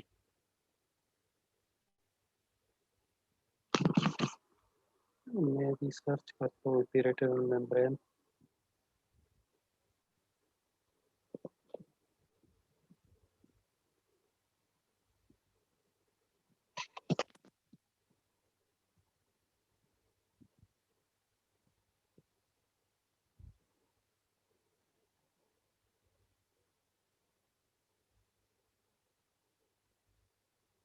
ये वाला देखिए, नजर आ रहा है। जी सर। तो ये आपका एपीरेटिनल मेम्ब्रेन है, ठीक है। ये भी एपीरेटिनल मेम्ब्रेन है। यहाँ पे आपका ना फाइबर लेयर सारा डिसरप्टेड है। देखो लेयर्स में हम्प्स आ गई हैं बिकॉज ऑफ दिस एपीरेटिनल मेम्ब्रेन। यहाँ पे सिस्टाइड मैकुलर एडीमा है, सिस्ट स्पेस है और एडीमा है, ठीक है। इसको देखें, इसमें भी यही वो है, ये ईआरएम है, ठीक है। एपीरेटिनल मेम्ब्रेन ये ईआरएम है, सारे लेयर्स को डिस्टॉर्ट किया हुआ है। यहाँ देखे, ये फिर लेमिलर होल है, सही। मैकुलर होल है लेकिन लेमिलर है, कुछ ये लेयर्स अभी भी बाकी हैं। अगर ये सारी लेयर भी डिसरप्ट होती और सिर्फ आरपीई होता तो फिर इसको आप फुल थिकनेस मैकुलर होल बोलते, जैसे इसमें देखें, this is full thickness macular hole. Macular hole. और ये जो साइड पे है सिस्टाइड स्पेसिस आर फ्लूइड है, ठीक है। तो जी सर। नॉर्मली ये आपको नॉर्मल कंटूर का भी पता है, इसका डिस्क इस साइड पे है, वो इसलिए कि इसका ये ना फाइबर लेयर जो है थिक है, ठीक है। ये वाला थिक है लेकिन इतना ज़्यादा थिक नहीं है, जितना ऑप्टिक डिस्क के नीचे करीब आएगा ऑप्टिक नर्व फाइबर लेयर तो उतना ही थिक होता जाएगा। सो this is a macular hole full thickness, these are the RPs, these are the cystoid spaces।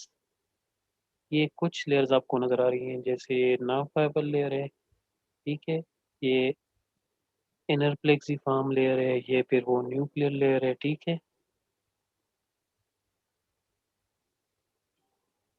ये देखें अगेन सिस्टाइड स्पेसेस हैं, ये फ्लूइड है, ठीक है। और ये वाइट अब कुछ भी हो सकता है, ये ब्लड भी हो सकता है, फाइब्रोवास्कुलर टिश्यू भी हो सकता है, कार्टन वूल स्पॉट भी हो सकता है। इसको आपको क्लिनिकली देख के फिर इसको कर सकते हैं, जैसे यहाँ देखें, ठीक है। अब ये जो भी है, अगर ये एक्सोडेट्स हैं या कार्टन वूल स्पॉट्स है, इसके नीचे देखें शेडोइंग आई हुई है, this is because of the shadowing of the structure के बाकी लेयर्स आपको इसके नीचे भी नहीं नजर आ रहे, इसके नीचे भी नहीं नजर आ रहा, इसके नीचे भी नहीं नजर आ रहा। तो डेट है जो भी है, इसके नीचे देखे तो एक बिल्कुल ब्लैक लाइन है, ये इसका शेडो है, ठीक है। जी सर। Yes sir.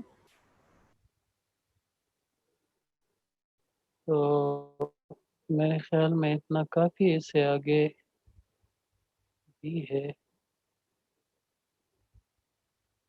अच्छा, सारा शेयर स्टॉप हो गया मेरे ख्याल में। जी सर।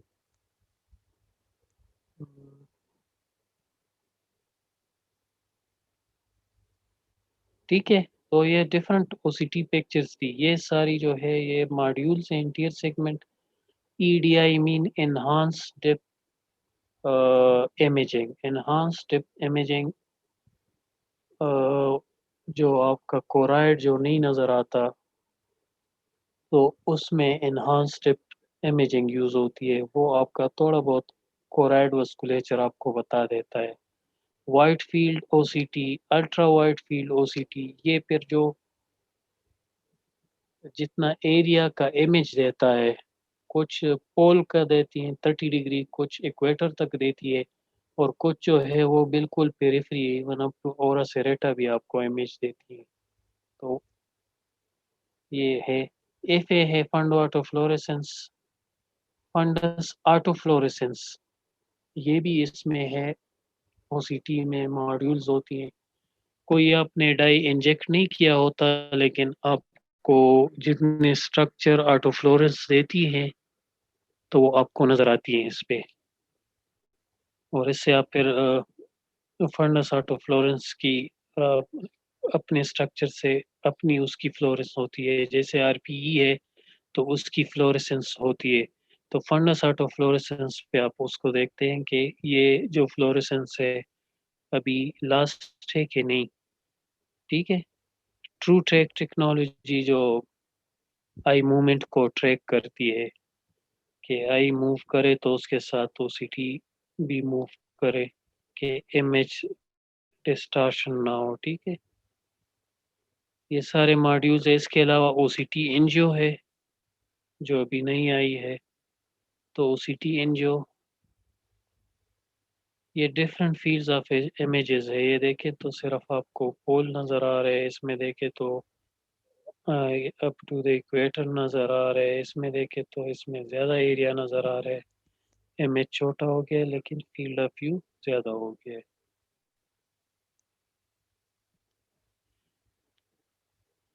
अभी आप लोगों का एफएफए रहता है तो एफएफए में भी इतनी ज़्यादा चीज़ें नहीं है और अब मोस्ट कॉमनली अब एफएफए बहुत ज़्यादा यूज़ भी नहीं होता, ठीक है। इसकी जगह ओसीटी ने ले ली है, ओसीटी और ओसीटी एनजीओ ने ले ली है, बिकॉज यू नो के एफएफए में एक इन्वेजिव प्रोसीजर है। इसमें आप फ्लोरोसीन इंजेक्ट करते हैं और फिर रेटिनल इमेजेस लेते हैं। एंड यू नो के फ्लोरोसीन कुछ डिजीजेस में अगर आप इंजेक्ट करें तो रेनल फंक्शन अगर एबनॉर्मल हो तो वो डिटेरियोरेट हो सकते हैं, इससे एनाफाइलेक्सिस हो सकती है, इससे एन इन्वेसिव प्रोसीजर। कुछ जगहों पे आपको ओसीटी वो इंफॉर्मेशन नहीं दे सकता तो फिर आप वहाँ पे एफएफए करते हो।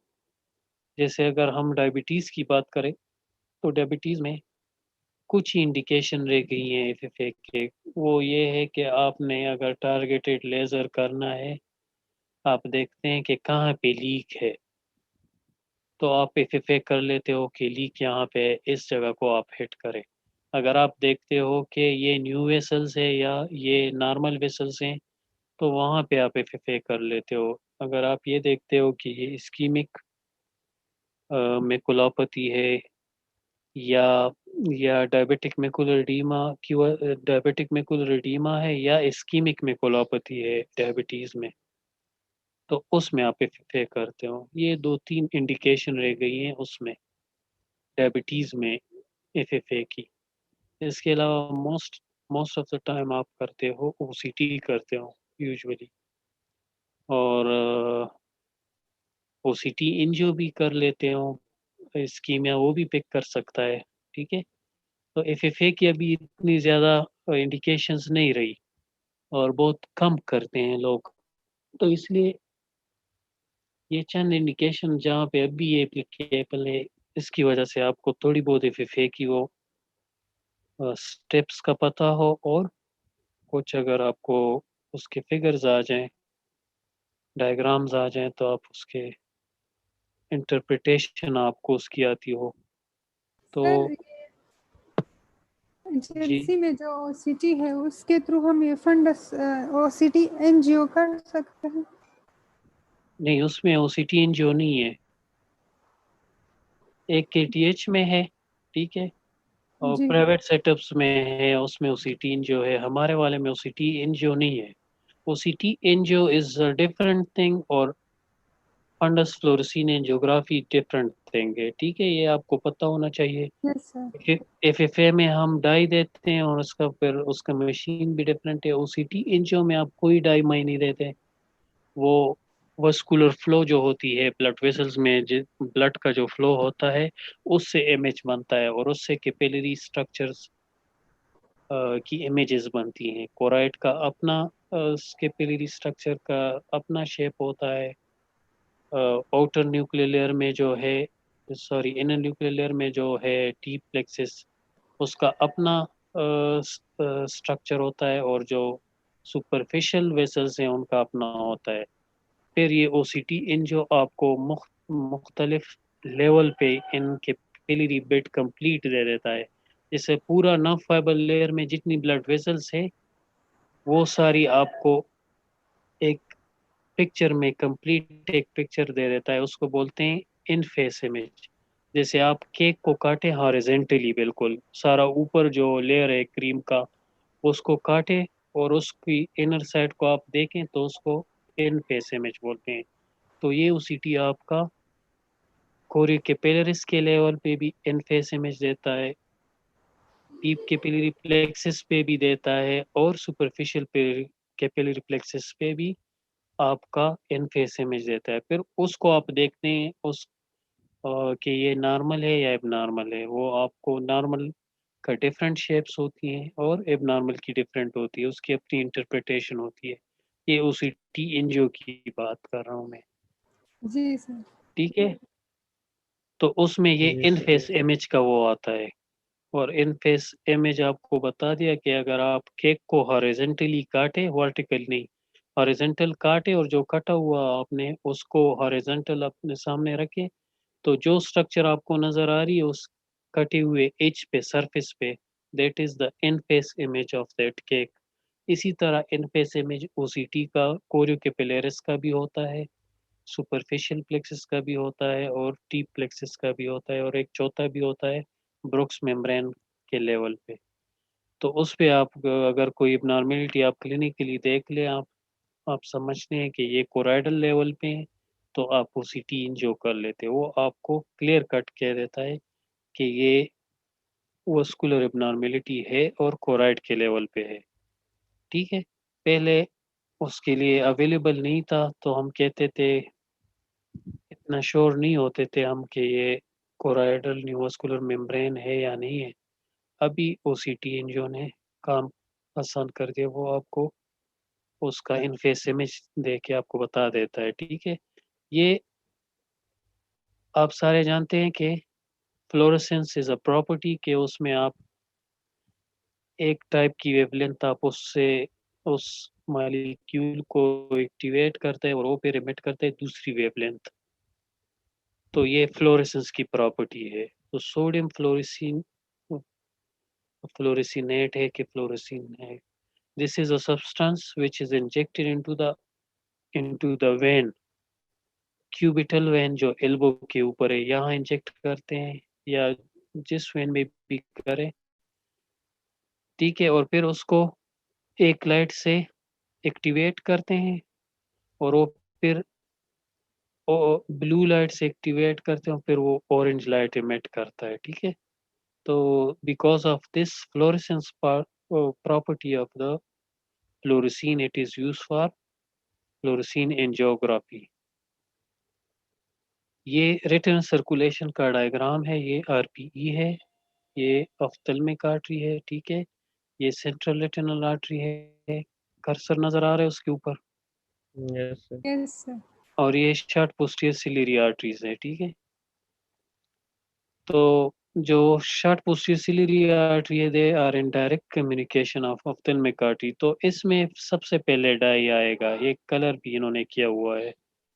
तो दैट इज वाई के कोराइडल सर्कुलेशन आपको, आप जब डाई इंजेक्ट करते हो तो सबसे पहले आपको कोराइड वेसल्स नजर आती है।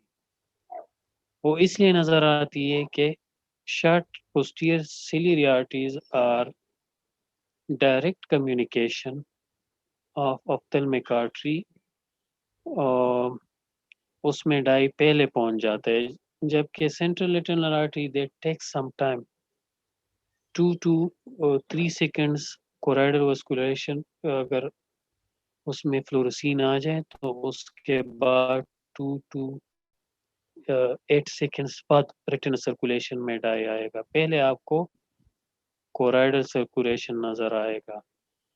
अब इसमें आप आरपीई भी याद रखें कि आरपीई जो है ये ब्लॉक करते हैं फ्लोरेसीन को। तो कोराइडल जो फ्लोरेसीन है वो वाइट नजर आएगा, लेकिन अगर आरपीई नहीं है तो वो और भी ब्राइटर नजर आएगा। ठीक है, सो आरपीई हैज गॉट मेलानिन, सो इसमें थोड़ी सी ब्लॉकेज वो है, प्रॉपर्टी है। अगर लेट सपोज एएमडी है और इसमें आरपी एट्रोफी हुई है और क्लियर नजर आ रहा है, तो वो आपको बिल्कुल ब्राइट नजर आएगा। तो इसको अपने क्लिनिकली देखना है कि आरपीई की स्टेटस क्या है। ठीक है, इसके अलावा फिर ये रेटिनल सर्कुलेशन में आता है, उससे फिर पहले रेटिनल आर्टरी, फिर कैपिलरी और फिर वेन से दोबारा ऑफ्थेल्मिक वेन में जाके आई से निकल जाता है। ठीक है, ये सारा जो प्रोसेस है ये तकरीबन 30 सेकंड्स में यहाँ से आर्टरी में आता है। ठीक है, फिर कैपिलरीज और फिर वेन, ये सारा एक सर्कल जो है फ्लोरोसीन विद इन 30 सेकंड्स कंप्लीट कर लेता है। ठीक है, अगर आप फ्लोरोसीन इंजेक्ट करते हो तो आपने विद इन सेकंड्स इमेजेस लेने हैं। उसके लिए अपना मशीन होता है, उसमें फिर फिल्टर लगे होते हैं, उससे आप फिर फंडस कैमरा होता है उससे पिक्चर लेते हैं। पहला जो पिक्चर होता है वो तो आप रेट फ्री एक पिक्चर ले लेते हैं। अभी आपने डाई नहीं इंजेक्ट की, राइट आई का भी ले लिया, लेफ्ट आई का भी ले लिया, फिर आपने, ठीक है, जिस आई की आप एफएफए कर रहे हो उसका आप पिक्चर लेते हो, ठीक है। ये उसकी टाइमिंग्स है। अप टू 6 सेकंड्स आप इंजेक्ट करते हो तो 6 to 12 सेकंड्स में ये आई में पहुंच जाता है।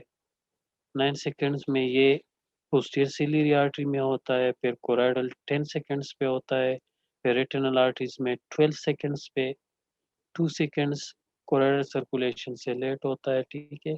फिर कैपिलरी ट्रांजिशन होती है, फिर वीनस फेज स्टार्ट हो जाता है, ठीक है। फिर अर्ली वीनस या लेमेलर या आर्टियोवीनस फेज, जिसमें आर्टरीज भी फेल है और वेन्स भी फिल होना स्टार्ट हो जाती है। फिर वीनस फेज होता है, फिर लेट फेज होता है 20 सेकंड्स में, और फिर वेरी लेट फेज जिसमें ऑप्टिक नर्व स्टेन होता है, ठीक है। तो विद इन 20 सेकंड्स आपने ये सारी पिक्चर्स लेनी होती है। अगर आप एफएफए करते हो, खुद करते हो, तो आपने 8 सेकंड्स पे लिया, 10 पे लिया, 12 पे, 14 पे, 18 पे, इसी तरह फिर आपने लेट 2 मिनट पे ले लिया या फिर 5 मिनट पे ले लिया। तो ये पिक्चर्स आप लेते हो, फिर आप उसके देखते हैं कि डाई कहाँ पे पहुंची है, ठीक है। उस पर टाइम भी लिखा होता है, लेकिन अगर आपको कोई रफली दे दे, इरेगुलर पिक्चर्स दे दे कि आपको आर्टियर दे दे, आपको लेट फेस का दे दे, और आपसे कहे कि इसको सीक्वेंस में रखे, तो फिर आप इस तरह करेंगे कि देखेंगे कि पहला जो कोराइडल फेज है वो वाला पहला रखे, उसके बाद आर्टियर रखे, उसके बाद आर्टीरो वीनस रखे, उसके बाद फिर वीनस रखे पिक्चर, और उसके बाद फिर लेट फेज। इन सारों को छोड़ें, पहले इस उस पे आ जाएं। ये ये देखें, ये डिफरेंट फेजेस है, ठीक है। ये जो सी जिस पे लिखा हुआ है, नजर आ रहा है सी? Yes sir. जी सर। ठीक है, सी का मतलब है कोराइडल फेज है। ये जो वाइट नजर आ रही है, ठीक है, ये सारा कोराइडल कैपिलरीज है, ठीक है। और इसमें एक इंटरेस्टिंग ये भी है, लेकिन आप इसको छोड़े पहले। ये आपको पता है कि ये आर्टरी है, ठीक है, इसका कैलिबर कम है। ये वेन है, ये जो कैलिबर इसका ज्यादा है, ये वेन है, ठीक है। ये इस इन दोनों में भी डाई नहीं आया हुआ, सिर्फ आपको बैकग्राउंड में कैपिलरीज नजर आ रही है white. These are choroidal capillaries. और अभी आपको जो बताया कि आरपीई का एक इफेक्ट होता है ब्लॉकेज का, तो वो आप इधर देख लेने को, ये मैकुला है ना, ठीक है। Is it clear? मैकुला ये है ना। जी फिर सर। फोविया है। आपको पता है कि फोविया में आरपीई सिलेंडर है और उसमें पिगमेंट्स भी बहुत ज़्यादा डेंस हैं। इसी तरह मैकुला में भी आरपीई में पिगमेंट्स ज़्यादा है। तो आपको इस जगह पे कोई इस तरह का वाइट बैकग्राउंड नहीं, ज़्यादा नहीं नज़र आ रहा, ये थोड़ा सा ब्लैकिश है। This is because of the pigments in the RPE. अगर यहाँ पे कोई भी पिगमेंट्री पैच हो, पिगमेंट्स ना हो, तो ये बिल्कुल आपको इस तरह, ये आर्टी की तरह बिल्कुल वाइट नज़र आएगा। So this is a normal FFA. ये जो ब्रांच है जो आप कहते हो कि सिलियोरेटिनल आर्टरी होती है मैकुला की सप्लाई के लिए इन 20% ऑफ केसेस, और ये सिलियोरेटिनल आर्टरी आप कहते हो कि this is arising from the posterior ciliary branches। Usually आपको पता है कि मैकुला की जो सप्लाई होती है वो for you capillary. Outer one third जो है वो उससे है, और बाकी जो है रेटिनल आर्टरी से है। लेकिन इन पेशेंट में, अगर ये पेशेंट है और उसमें सेंट्रल रेटिनल आर्टरी ओक्लूजन हो भी जाए, सेंट्रल रेटिनल आर्टरी ओक्लूजन, इसका मैकुला फिर भी सेव होगा। उसकी रीज़न है कि इसकी अपनी एक सिलियोरेटिनल आर्टरी है जो कि पोस्टीरियर सिलियरी आर्टरी से आती है और जो मैकुला को सप्लाई करती है। और ये क्यों कोराइडल फेस पे नजर आई, इसलिए कि this is a branch of posterior ciliary artery which are direct communication of ophthalmic right. artery। ठीक है, तो ये 20% ऑफ केसेस में सिलियोरेटिनल आर्टरी होती है, और ये अगर आपने देखना होता है तो सर इसी फेस पे हेलो देखना सर होता है, कोराइडल फेस पे। जी जी जी जी। सर ये जो जिन लोगों में सर ये जो 20% लोग हैं जिनमें ये सिलियोरेटिनल आर्टरी होता है ना सर, तो ये हमें एफएफए के अलावा पता चल सकता है कि किस में है किस में नहीं नहीं है? नहीं नहीं नहीं नहीं, एफएफए पे वो तो सारी ब्रांचेस होती है ना आर्टरीज की, एफएफए के अलावा नहीं नजर आएगी वो, आपको पता नहीं होगा कि ये अब सेंट्रल रेटिनल आर्टरी की ब्रांच है या क्या है। ठीक है, एफएफए पे ही आपको पता चलेगा, और एफएफए पे ये बिल्कुल कोराइडल फेस पे नजर आएगी। इसका आप देख ले, आज वीडियो देख ले, एफएफए ऑफ एफएफए प्लस सिलियोरेटिनल आर्टरी। ठीक है, आप इसका देख ले यूट्यूब पे, वो लाइव एफएफए देख लेना, वो बहुत ज़बरदस्त, उसमें मैंने भी सर्च किया लेकिन मुझे वीडियो ना मिली। उसमें आपको पहले कोराइडल फेज नज़र आ जाते हैं, अगर सिलियोरेटिनल आर्टरी ये हो जाती है, फिर उसके बाद ये आर्टरीज में आ जाते हैं, उसके बाद वेन में, तो सारा स्टेप वाइज वाइट होता जाता है। ठीक है, और फिर स्टेप वाइज जो है ब्लैक होता जाता है। मैं इसकी आप अगर देख ले एक वीडियो तो आपको और क्लियर हो जाएगी। ये सिलियोरेटिनल आर्टरी अगर ये ब्लॉक हो जाए तो भी फिर आपका सेंट्रल रेटिनल आर्टरी आपकी ठीक है, और सिलियोरेटिनल आर्टरी आपकी ब्लॉक है। ठीक है, तो तब भी आपको एफएफए पे पता चलेगा कि इसकी सिलियोरेटिनल आर्टरी ब्लॉक है, बाकी आर्टरीज बिल्कुल ठीक होंगी, ये सारी जगह जो है ब्लैक होगी। ठीक है, इसमें कोई फ्लो नहीं होगी, और इस्कीमिया होगा, और विजन पेशेंट का डिक्रीज होगा। तो सिलियरी रेटिनल आर्टरी सिलियोरेटिनल आर्टरी जो है, अगर ये भी ब्लॉक हो जाए तब भी विजन डिक्रीज होगी। अगर किसी पेशेंट में ये है 20% जो अब मैं कह रहा हूँ। ठीक है, बाकियों में नॉर्मल आर्टरीज होती है। ये अब आर्टरी में आया dye, so this is arterial phase. अब ये आर्टीरोवीनस फेज है। ठीक है, आर्टीरोवीनस ये है कि आर्टरी में भी आया हुआ है, और वेन्स में भी डाई आना स्टार्ट हुआ है। इसमें क्लियर नहीं है, लेकिन वेन्स का जो वेन्स में जब पहले डाई आती है ना, तो वो वॉल के बिल्कुल जो वीनस वॉल है उसके साथ एक डाई का लेयर होता है, उसको बोलते हैं लेमिनर व्यू। तो लेमिनर व्यू सेंटर बिल्कुल ब्लैक होगा, और जो वॉल होगा वेन का उसके साथ डाई नजर आएगी, तो उसको बोलते हैं लेमिलर फ्लो। लिमिलर फ्लो इस बात का वो है कि this is early Venus phase. ठीक है, अब इसमें देखिए आर्टरीज में है डाई लेकिन कम हो रहा है, और वेन्स में डाई आ रहा है। ठीक है, अब ये जो फेज है ये और भी लेट फेज है। इसमें देखें तो ये लेट फेज है, इसमें वेन से भी डाई खत्म हो रही है। ठीक है, और बाज़ औक़ात आपको इसमें अगर देखें इसका ऑप्टिक डिस्क स्टेन हो रहा है, इसको कंपेयर करें इस वाले के साथ या इस वाले के साथ, इस वाले के साथ, ये थोड़ा सा आपको एज इसका वाइट नज़र आ रहा है, इसमें भी थोड़ा बहुत स्टेनिंग स्टार्ट हुआ है। ऑप्टिक डिस्क के साथ जो गिर स्क्लीरा होता है उस पे फ्लोरोसिन स्टेन करते हैं उस जगह को, तो वो आपको वाइट नज़र आएगा, और इससे आप कहते हैं कि ये लेट स्टेज है। तो लेट स्टेज को हम कुछ डिजीज ऐसे हैं कि उसमें हम देखते हैं कि इसमें स्टेनिंग है, पूलिंग है कि नहीं हो रही। अगर पीडी है, लेट्स सपोज पीडी है, वो आपको पता है कि पीडी एक कन्फाइंड स्पेस है, तो उसमें जब डाई आना स्टार्ट करता है तो स्लोली उसका जो इंटेंसिटी है वो भी ज़्यादा होती है, और उसका जो एरिया है विद टाइम वो भी ज़्यादा होता है। तो लेट फेज में फिर आप देखते हैं कि इसमें पूलिंग हो रही है कि नहीं हो रही। पूलिंग मीन कि उसमें डाई जमा हो रहा है कि नहीं हो रहा। ठीक है, तो लेट फेज इसलिए करते हैं।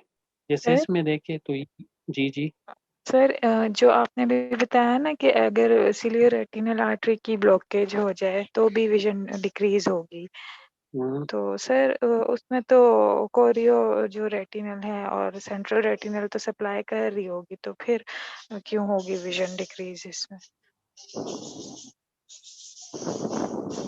रेटिनल सॉरी सिलियो रेटिनल अगर कोई आर्टरी है तो वो मेकुला को सप्लाई कर रही है ना, मेकुला की फिर दूसरी सप्लाई नहीं है, ठीक है।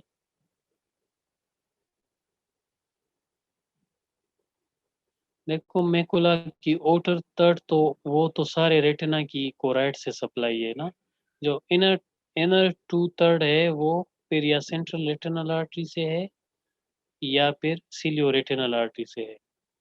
अगर सेंट्रल रेटिनल आर्टरी ओक्लूजन हो जाए तब भी विजन डिक्रीज होती है, this is N establish fact, ठीक है।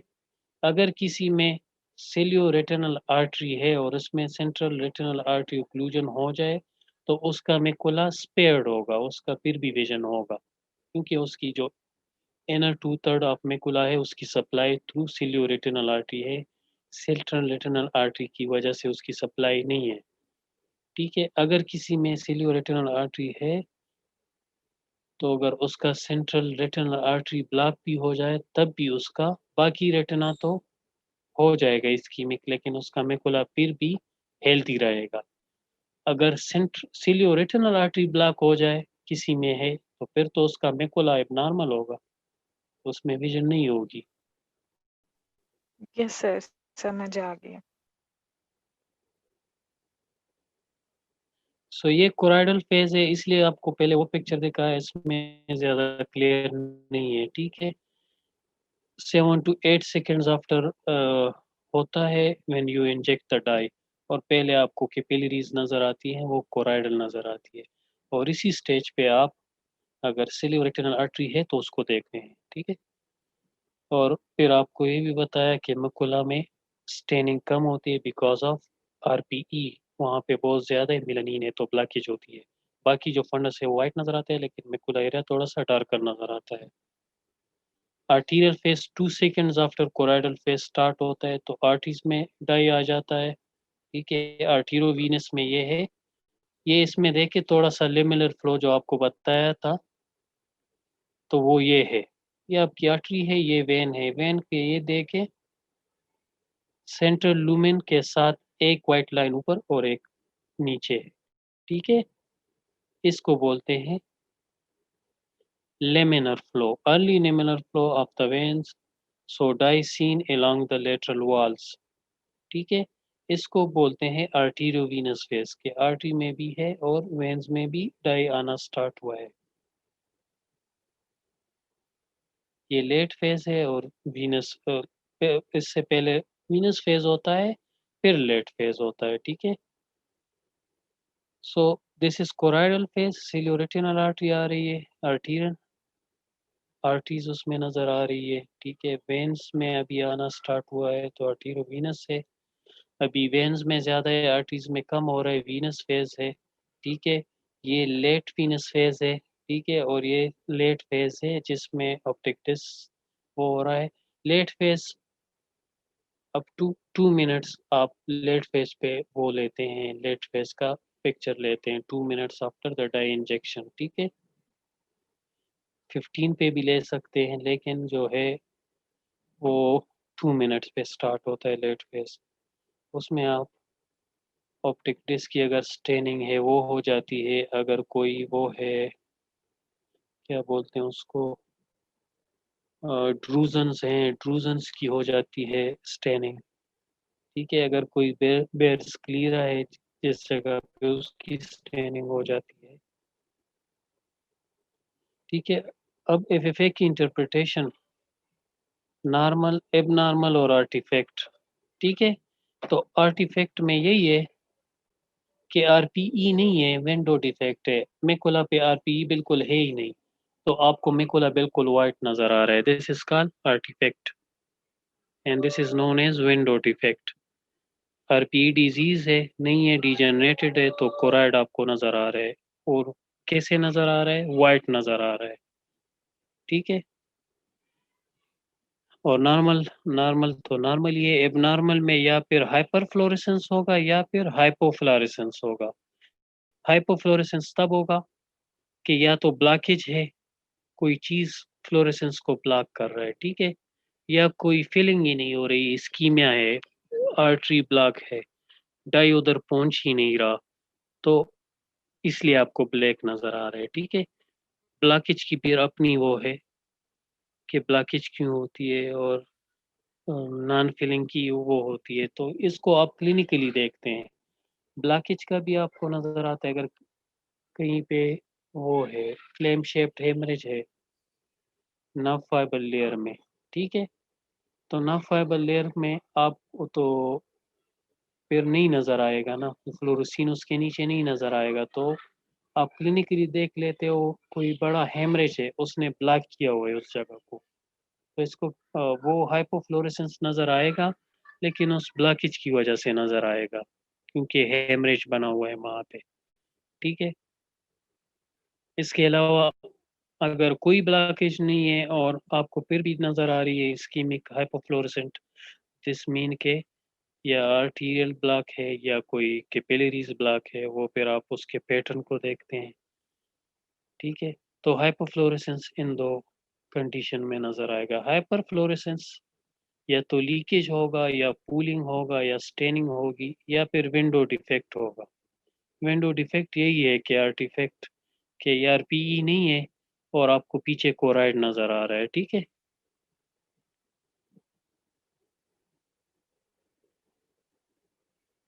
इज इट क्लियर कि हाइपर फ्लोरेसेंस और हाइपोफ्लोरेसेंस? कुछ ये आप इधर देख ले, ये फर्स्ट जो पिक्चर है ना, ये ब्लॉकेज की एग्जांपल है। देखिए इसके साथ कोराइड में कैपिलरीज आपको नजर आ रही है, ठीक है? इसमें आपको ये भी अंदाजा हो रहा है कि this blackish thing is at the level of choroid, क्योंकि इसके ऊपर वेसल्स जा रही हैं और उसके उसमें डाई भी जा रहा है। इसने ओनली ब्लॉक किया हुआ है कोराइडल उसको फ्लोरेसीन को। तो ये अब सब रेटिनल हेमरेज भी हो सकता है, ये मेलानोसाइटोमा भी हो सकता है। यू नो कि मेलानोसाइटोमा अगर होगा तो क्या होगा, मेलानिन ज़्यादा होगा, मेलानिन यू नो के ब्लॉक करेगा, ठीक है? तो ये हाइपोफ्लोरेसेंस है बट बिकॉज ऑफ ब्लॉकेज, ठीक है? यहाँ देखें तो यहाँ पे अब आप क्लिनिकली यहाँ देखें, अगर इस एरिया पे कोई हेमरेज है clinically along the Superior arcade, और फिर ये अगर हेमरेज है और ये आपको ब्लैक नज़र आ रहा है, so this is a blockage, haemorrhage की वजह से ब्लॉकेज है। अगर ये बिल्कुल क्लियर रेटिना है और फिर भी ये ब्लैक नज़र आ रहा है, तो दिस मीन के यहाँ पे ओक्लूजन है, ये बेसिकली ओक्लूजन है। देखो यहाँ पे capillaries, these are normal capillaries, ये भी नॉर्मल है, और यहाँ पे कैपिलरीज नहीं है, कैपिलरी फॉल्ड आउट है। This is basically a case of diabetic retinopathy, क्योंकि यहाँ पे आपको ये जो लीकेज नज़र आ रहे हैं ये न्यू वेसल से है, न्यू वेसल्स एट डिस्क, ठीक है? ये फ्लोरोसिन लीक हो रहा है इसमें, ठीक है? और यहाँ पे बिल्कुल है ही नहीं, सिरे से कोई फ्लो ही नहीं है, तो इसलिए ब्लैक नज़र आ रहा है आपको। So this is showing ischaemia. यहाँ पे आपको लीकेज नज़र आ रही है। ये जो डॉट डॉट्स है ये एन्यूरिज्म्स हैं। एन्यूरिज्म्स आपको पता है कि डायलिटेशन ऑफ कैपिलरीज है, तो उसमें डाई एक्यूमुलेट हो रहा है, वो आपको नज़र आ रहा है, ठीक है?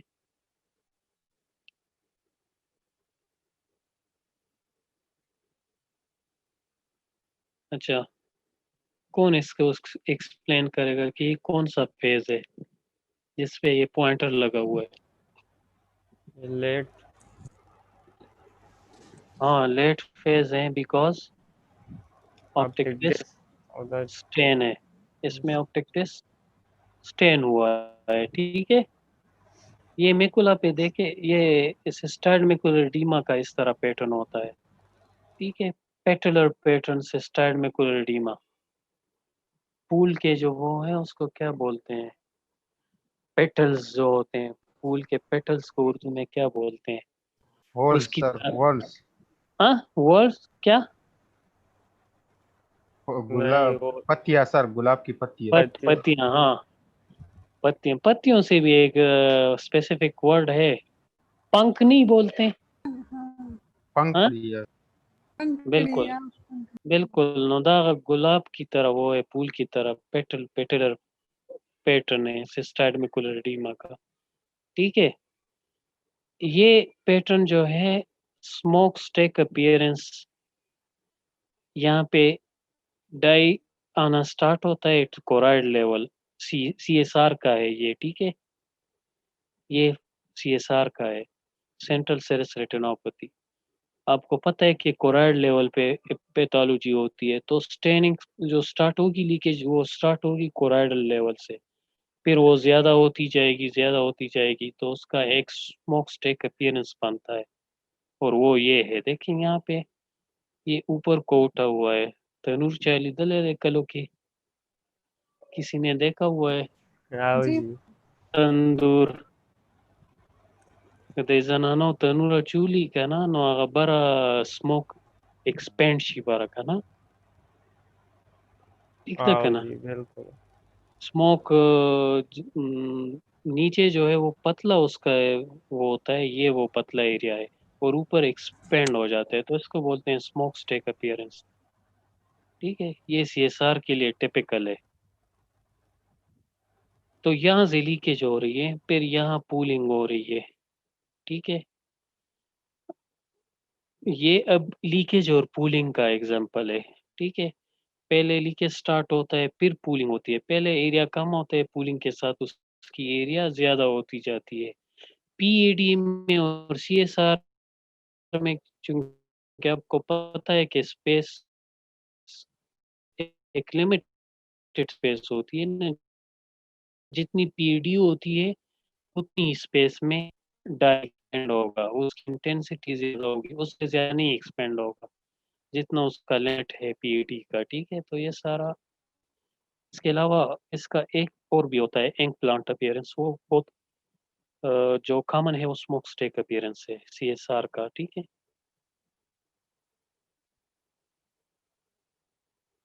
तो इसको एबनॉर्मल की आप देखें कि हाइपरफ्लोरेसेंस है, हाइपोफ्लोरेसेंस है। ठीक है, फिर एबनॉर्मल में आप देखते हैं कि ब्लॉक्ड है, कोई हेमरेज ने ब्लॉक किया हुआ है, कार्टन वूल स्पॉट ने किया हुआ है, जिस तरह उसका शेडो आ रहा, तो CT में इसी तरह इसका भी ब्लॉक होता है कोराइडल। या नॉन फिलिंग है, नॉन फिलिंग अगर है जैसे आर्टीरियल ओक्लूजन है, वीनस ओक्लूजन है, तो फिर नॉन फिलिंग होगी। ठीक है, हाइपर फ्लोरेसेंस है तो उसको देखिए लीकेज है। ठीक है, लीकेज अगर न्यूरिज्म है तो उससे लीक होगा, न्यू वेसल से उससे होगा।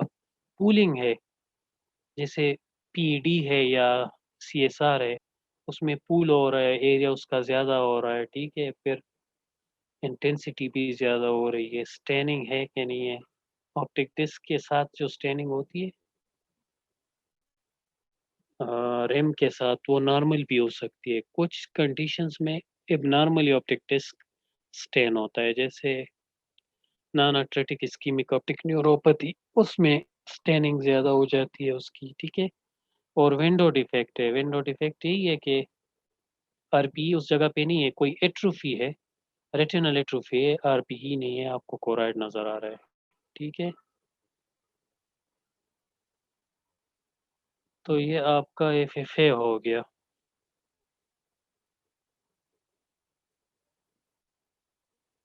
ठीक है, so acquire new knowledge while thinking over the old and you may become a teacher of others। तो आपने जो ओल्ड नॉलेज है ना उसको जहन में रखना है, और जो न्यू नॉलेज उस पे आ रहा है उसको रीइंफोर्स करना है। ठीक है, तो आप, ठीक है, तो this is the end of जी सर। OCT और फ्लोरेसीन। और जो गलत काम आज हुआ है वो ये हुआ है कि मैंने कोई रिकॉर्डिंग ऑन नहीं की थी। ठीक है, तो उसके लिए खैर है, sorry for not recording it. बाकी ये जो OCT और FFA है ये अपनी एक और सब स्पेशलिटी है। Diagnostic ophthalmology is another subspeciality. तो अगर आप लोगों को बेसिक आ जाए तो that is more than enough. ठीक है। Yes sir. जी सर। फिर इसके अपने ऑफ्थल्मोलॉजिस्ट होते हैं जो आपको रिपोर्ट देंगे। You can take an idea कि ये कितना डिफिकल्ट एक फील्ड है जिसमें अपनी एक स्पेशलिटी भी होती है। सो कोई वरी की कोई बात नहीं है कि मुझे ये चीज़ नहीं आ रही, आपको सिर्फ बेसिक चीज़ें आनी चाहिए। ठीक है। और आप लोगों का अभी सिर्फ वो रह जाता है, ARMD रह जाता है। ठीक। तो अगर कोई क्वेश्चन है तो आप क्वेश्चन कर सकते हैं। ठीक है।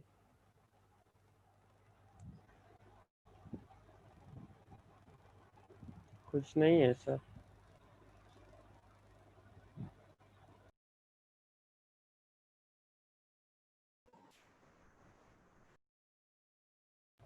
सर नेक्स्ट लेक्चर कब होगा?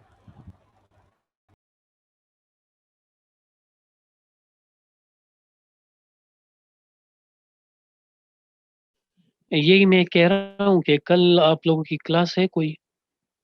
जी सर। किस टाइम है? सुबह डॉक्टर सदीकुल्लाह के साथ। टाइम अभी नहीं बताया सर, 10 बजे के करीब होता है सर वैसे तो। अच्छा ठीक है। ठीक है फिर कल आप कन्वे कर लें, पहले उनका क्लास हो जाएगा फिर मैं कर लूँगा। ठीक है सर। ठीक है चलो। We call it a day today and best of luck. Thank Thank you you Allah sir. Sir. Thank you sir. हाफिज़। It was very informative lecture.